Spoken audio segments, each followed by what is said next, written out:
जय श्री कृष्ण। अब हम स्त्रियों के पैर के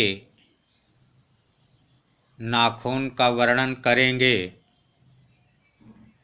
कि यदि स्त्री के पैर के नाखून किस प्रकार से हों तो उसका क्या फल होता है। स्निग्धा समुन्नतास्ताम्रा वृत्ता पादनखा शुभा। जिस स्त्री के पैरों के नाखून चिकने, ऊंचे, लाली लिए, गोल होवें, वे नाखून शुभदायक होते हैं। अब हम पैर के पृष्ठभाग का लक्षण कहेंगे कि जिससे उसका फल पता चल सके। रागीत्वसूचकं स्त्रीणां पादपृष्ठं समुन्नतम् अस्वेदमशिराढ्यं च मसृणं मृदुमांसलं।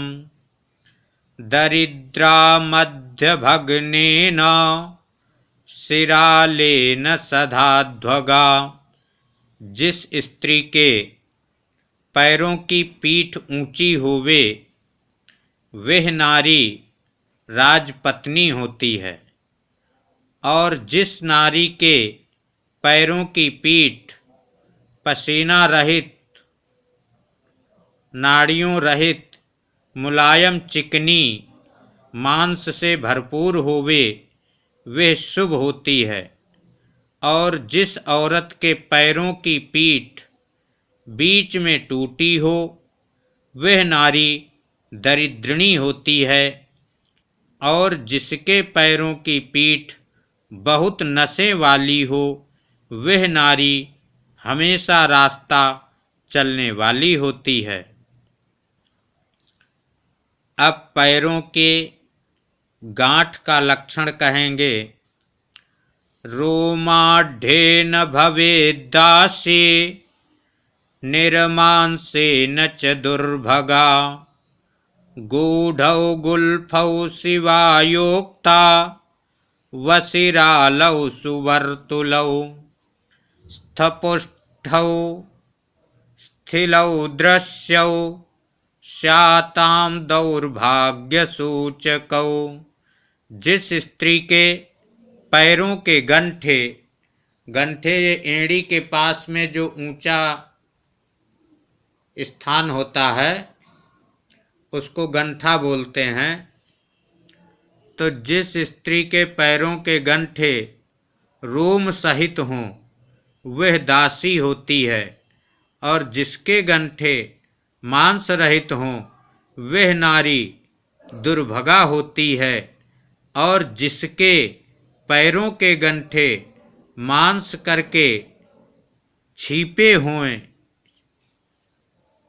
नसों करके हीन होएं, गोल होएं, वे शुभ होते हैं, और जिसके गंठे बड़े मोटे शिथिल होवें वे स्त्री दुर्भाग्यवती होती है।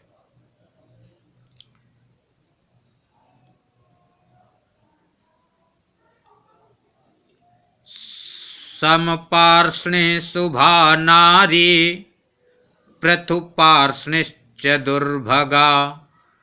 कुलटोन्नत पार्ष्णे स्यात् दीर्घपार्ष्णिश्च दुःखभाक्।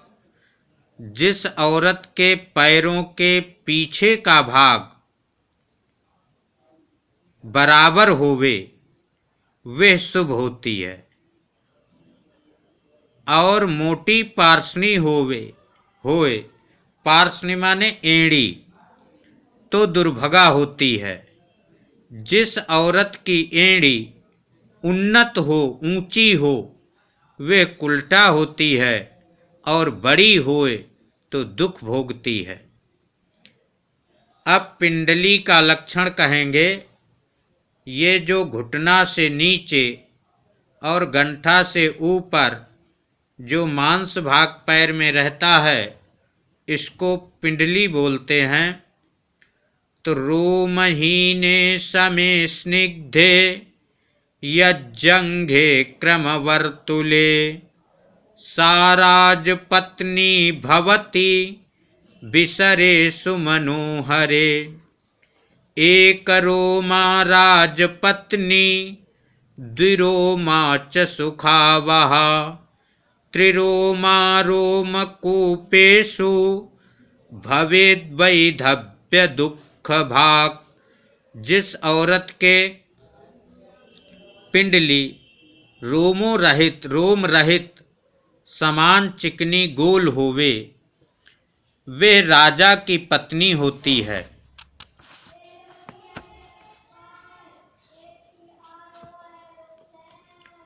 जिसकी पिंडली नसे रहित सुंदर होए, वह श्रेष्ठ होती है।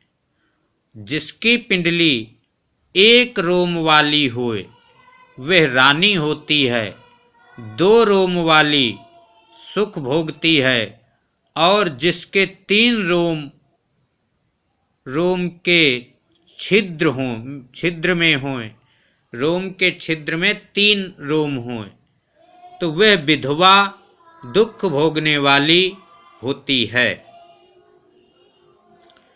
अब जानु लक्षण अर्थात घुटना, जिसको परिया बोलते हैं, इस घुटना का लक्षण कहेंगे। वृत्तम पिशित संलग्नम जानुयुग्मं प्रशस्यते निर्मांसं स्वैरचारिण्या दरिद्रायाश्च विश्लथम। जिस नारी के दोनों जानु अर्थात दोनों घुटना गोल मांस के सहित होवें, वे श्रेष्ठ होती है। और जिसके घुटना मांस रहित होवें, वह नारी स्वैरिणी अर्थात व्यभिचारिणी होती है। और जिसके घुटना ढीले होवें, वह दरिद्रिणी होती है। जय श्री कृष्ण। वीडियो को लाइक शेयर सब्सक्राइब करें। जय श्री कृष्ण।